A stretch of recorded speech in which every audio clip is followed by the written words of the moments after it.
Saturday, July 3rd, 2021. Today on the Daily Review, we discuss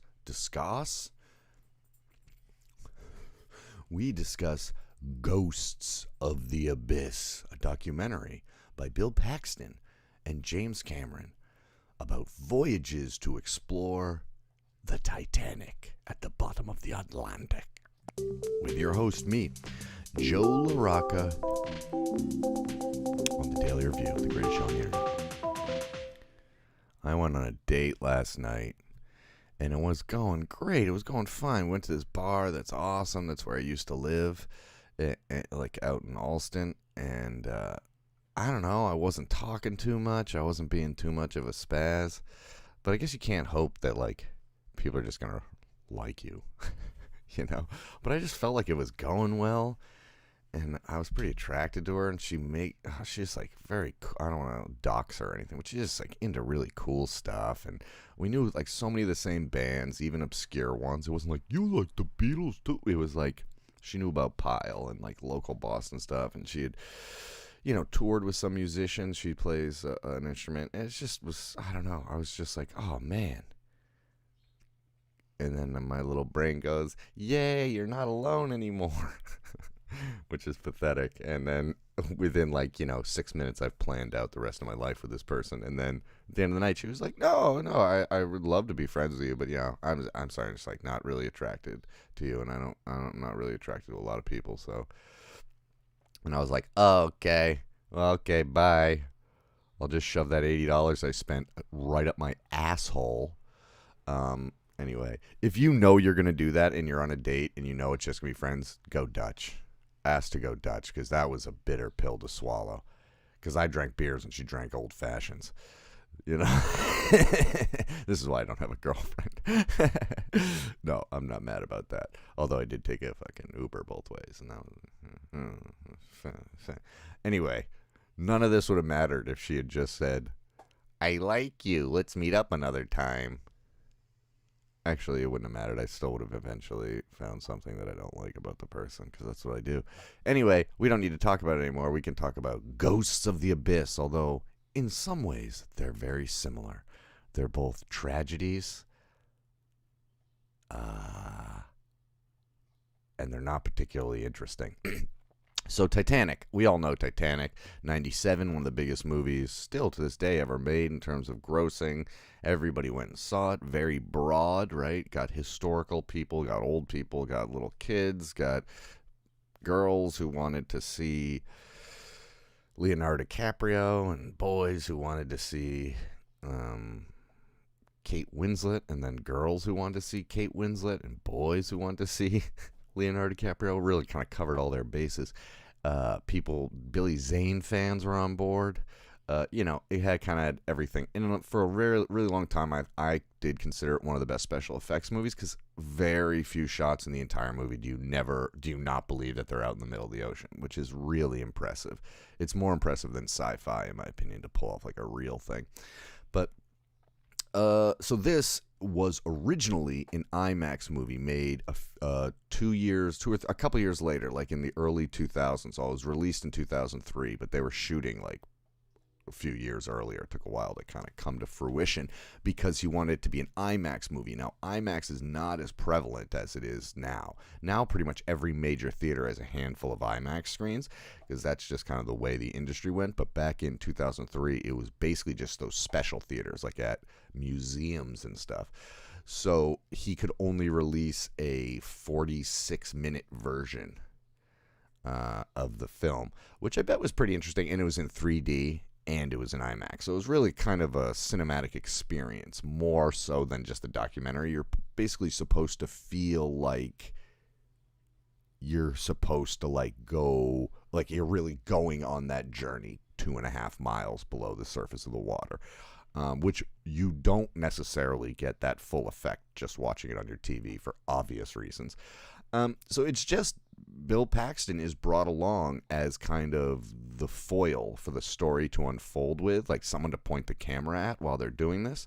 And it really is him, a few Russian scientists, a few American scientists, and 2 different submersible vehicles several times going down to investigate the Titanic, and it's really fascinating. There's so much planning that goes into it, like planning a film, but you're just hoping to find, little artifacts and confirm bits of information. And it's important to do it now because before you know it, it'll all be gone. The sea will have taken it all away. So there's only a decade or so left, they feel, of being able to look at it. I'm sure now it's mostly gone even.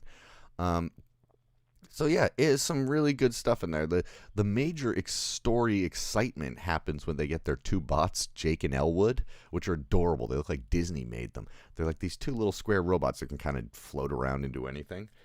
And they're like, kind of small but able to be controlled, and they have cameras and stuff. So they're using them to do the interior of the Titanic, which they've never done. And the reason you can't just free dive is that it's 2.5 miles deep. The pressure will get you. So you can't just, like, a person just can't go in there. So they send these tethered little doodads in there. And in one of the climactic parts, the battery goes wrong on, I believe it's Elwood, and he gets trapped. And it's like, oh no, that was really expensive.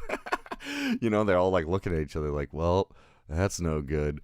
And then they send out, they're like, all right, well, let's do a mission where we send Jake out to get him. And it's actually pretty simple. We'll just stick a thing to him and we'll kind of like tether him out. It won't be a big deal. So they're doing that, and they clip their own tether by accident. They kind of cross path back over their tether, and Jake becomes loose and just starts floating up. And at first I was like, oh, well, he'll just float up to the surface and they'll get him. But no, it's 2.5 miles. The chance that it goes straight up, or that they'll easily be able to find it, or that something doesn't happen to it in between, like it potentially sinking for other reasons or whatever. So this thing is just free floating, and it passes this other guy's submersible vehicle, and he takes out one of the claws and grabs it and grabs the side of it, and then just like hugs it with his big robot arms. And you're like, oh yes, you got Jake, we're back in business. And then they end up getting Elwood back too. It's kind of amazing. Oh wait, maybe they don't get Elwood. You'll have to watch it and find out. Anyway, the version I watched is the extended version, which is twice as long, which is kind of what it was meant to be. You can tell that there's definitely be storytelling elements, huge storytelling elements left out. In fact, I don't think all this rescue stuff happens in the 92-minute version of it. I could be wrong. Or at the very least, everything is extended, because it has very similar chapter settings, but the chapters are just longer. So they kind of pared it down to fit in the IMAX experience. But as a whole, man, it is a cool story to hear. It's not the best documentary. The special effects are actually, strangely for James Cameron, very lame. They do like little kind of superimposed ghost things and kind of superimposed like filling in the location, and it's kind of like, oh, that's not great. Or it's just not at the quality of what you expect from James Cameron. And I'd always heard that James Cameron made a Titanic movie so he could go with Bob Ballard to the down and see it, because he's just been a lifelong Titanic enthusiast, because it's like a living history, And so, well, whatever, he did it. He made his money, and he got to make this, which I'm sure didn't make very much money, but they give you kind of an interesting piece of information about why the crash happened. And I think I've heard this before, but they kind of like, the base of the ship is based up into all these like kind of sections so that you can close them off, and it could fill up even 4 sections full of water and still be able to kind of balance it out. But because of the way, the thing that they could imagine worst thing to happen was it to hit in between a partition, filling up 2 separate tanks. So like, well, even if that happens, we're okay. But what the iceberg did, since they turned the last thing, it made a glancing scraping open 3 different partitions, causing all this water to go in all at once, and then when it tips forward, start overflowing the bunker, basically because it opened up holes in either 4, not 3. So they were like instantly like, oh, we didn't think of that. Like so many of the worst possible things happened all at once, and it's bonkers. But and then they bring up a really interesting point that it's like what the Titanic is, at least Bill Paxton says, is it's like this 2-hour stage to play out the rest of your life, because it sinks so slowly. It's like, you know what's going to happen, and you can either choose to be a coward or a hero. And it's fascinating to think about what you would be like in that situation. I think that's what attracts so many people to the story, is that it's this disaster that happened. It's like if the Twin Towers were falling for like, and I guess they kind of were. In some ways they kind of were. Maybe that's not a good example, but if they were like slowly tipping over for like 2 or 3 hours, which I guess in a sense that was happening, but you know what I mean? It changed. I mean, maybe that's why that is equally as bad. One of the most amazing things is when they rescue little Jake or whatever, they look up and like, that was great. What an amazing day. 6:30 a.m. September 11th, 2001. And they have no idea. And then they get up from the ship, and Bill Paxton's on the ship, and he's like, James, you got to hear this, biggest terrorist attack in U.S. history. And it immediately choked me up, because it was like the real capturing of this moment of people we sort of know, through acting and through movies, hearing that news and seeing the devastation of how it affects it. Really kind of some unexpectedly cool stuff about this documentary, even though not even shot that particularly well. The last thing I'll mention about that I like, there was a section called Creatures of the Deep, and it's all these kind of like, there are these rusticles, which are like hanging stalactites, but they're not. They're made from like bugs eroding away the iron filings or something like that, and creating their own. And then there's these little worms, and then there's this bat wing thing that they've never seen before, and then just like gelatinous clouds. And even the fish that live in the Titanic are slightly different. You know what I mean? I'll answer your guys' questions in a second. Sorry, I just wanted to get through this. I see that there are questions. I can see them floating past me. But, yeah, and then the fact that Bill Paxton passed away young adds to it. And that September 11th stuff, really pretty important, And then it's kind of like Pompeii. It's like this frozen history. Not nearly as frozen as Pompeii, but that same sort of thing. And there's the last thing that one of the guys talks about, you can tell he's super excited to want to go down there. He goes, I looked out the window and I saw a shoe. Just a shoe. Everything else had been removed, and some reason this shoe had survived, and it was laced up. Pretty badass, right? You can figure out what that means. I read something that James Cameron regrets some of his past questionable behavior. I think we probably all do. I think he wasn't great with his female actresses. Maybe that's what he was talking about. I'm not 100% sure. He was mean, Tim. I guess he was mean. Yeah, I mean, I could see him. I don't really like him very much. I could see him being very dictatorial, He seems kind of like a madman, like really full of himself, king of the world. Yeah, I don't know if what he did. Yeah, I don't think his thing was criminal, but maybe he was a bit of a jerk. But whatever. And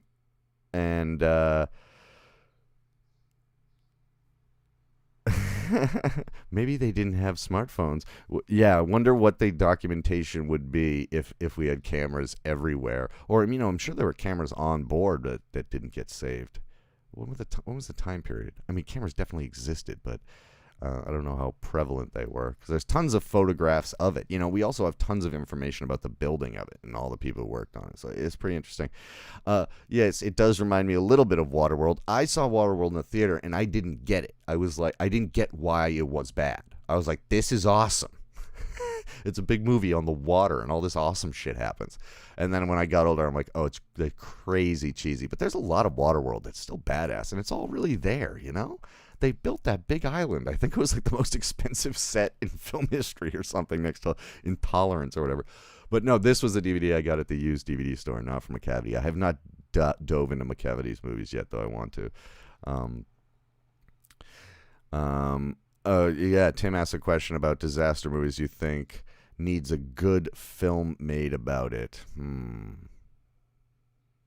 Oh, yeah, what was that show? Bill Paxton show, Big Dick or something like that. The big dick, the big show, Big Love. That was good. That had some. I watched the first season. That was good. Yes, his acceptance speech is very cringeworthy. Yeah, that's. I want to talk about that for a second. The other good disaster movies that exist, and then what are the ones that they need to make? I think that, like you said earlier, Tim, is that like kind of more interesting things come out in the documentary. So they always try and force, like, we gotta get the baby to the mother before the volcano, and then there's the other way of doing it, which is like segmenting it into a bunch of different people and having it be like a multicast thing, where we see, oh, there's the president, and there's the children's group, and there's the like criminal who now is changing his ways because he can save people, and all sorts of stuff. I don't know, but I mean, we've got a few 9/11 movies, right, and a few kind of terrorist movies, with Patriots Day and then the Boston bombing. Those both had. Was that Patriots Day? I don't know, actually. If those were both the same. Was Mark Wahlberg in two movies about bombings? I think that's actually true. And we've had kind of our September 11th. When I think of the two September 11th movies, I think of the one that wasn't very good, that was kind of on the nose, that Nick Cage was in. And then I think of United 93, which is the most powerful one to me. But I don't know. I don't know. Anyway, it's a good time watching. If you can find this documentary, I didn't see it. It might be on Disney. You know what? I just realized now it probably is on Disney because they own it. But maybe they didn't want to put it up because of all sorts of weird. There might be like weird formatting issues or something. But if you can watch it, if you find it on DVD for like $1, it's definitely worth seeing it once. And yeah, I don't know. I just saw you guys talking about notifications. Yeah, I don't know. Sometimes I get them, sometimes I don't from people. It's all, YouTube isn't perfect, It isn't perfect. It's far from perfect, but it's still pretty damn good considering what it is. Yeah, I mean, even if sometimes I turn all notifications off and then turn them back on, and that helps. But I mean, something like Kevin's, I get them like the next day. I'll get an FZAP 20 thing. I'll be like, great, fucking what the fuck. But and it also gets complicated depending on what settings you have, not just on there, but then on your computer or on your phone. Because that's what I noticed for a while. I had them on for this, but I had notifications shut off my phone, so they wouldn't, like, no notifications were popping up on my phone. Anyway, does anybody think that Bill Paxton kind of sounds a little bit like Keanu? And they have a little bit of that Southern California dopiness in their voice, even though they're not dumb at all. They just, like, kind of have that little thing. Anyway, the shoe is still laced up, guys.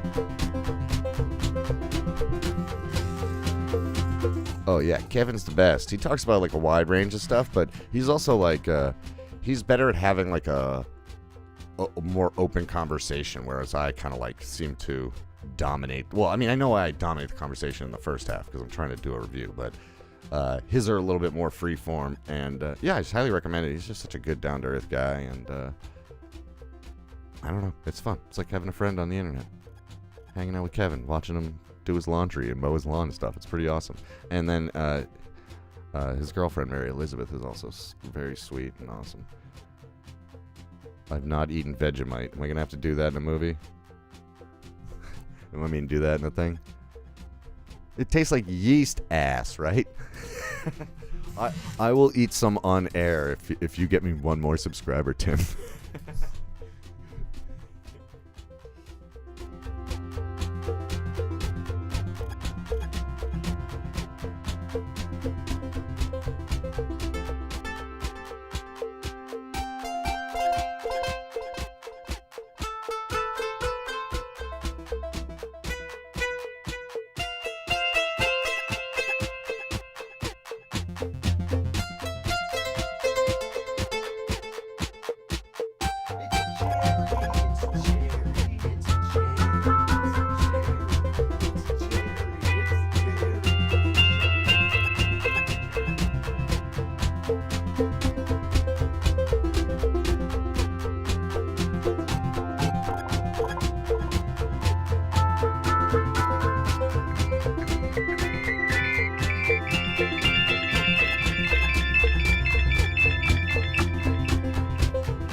have Tim Tams. Hang on a second. I actually have Tim Tams in my in my pantry right now because the Indian market has a lot of British cookies. So I have had Tim Tams, but those other things I've never heard of. It sounds awesome. I'll try anything. Yeah, Jerry, send me anything, dude. I just like opening stuff. It's awesome. Send me money. I'm just kidding. I mean, I'll try anything. I guess I'd want it to be kind of authentic. I don't want you to send me like a Kit Kat. I want you to say something weird, something which would be considered weird to me. Something I can't get here, like fucking wallaby jerky or something.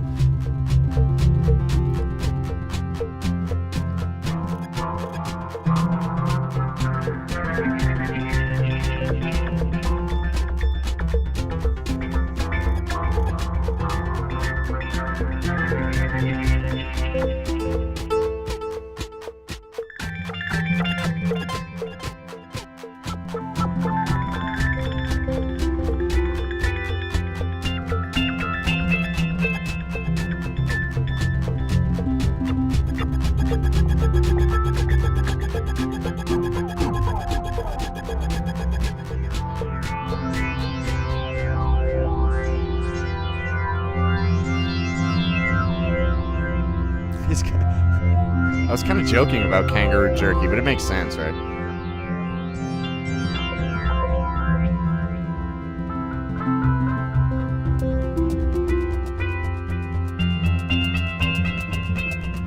Listen to that. There's something going on with the beat there.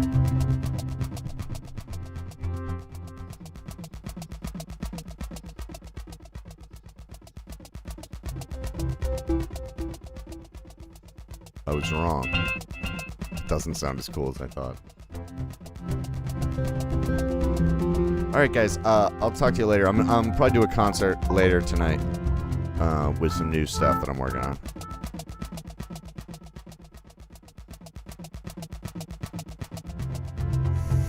Who's Billy Baby Tim? Billy B? Who's Billy B?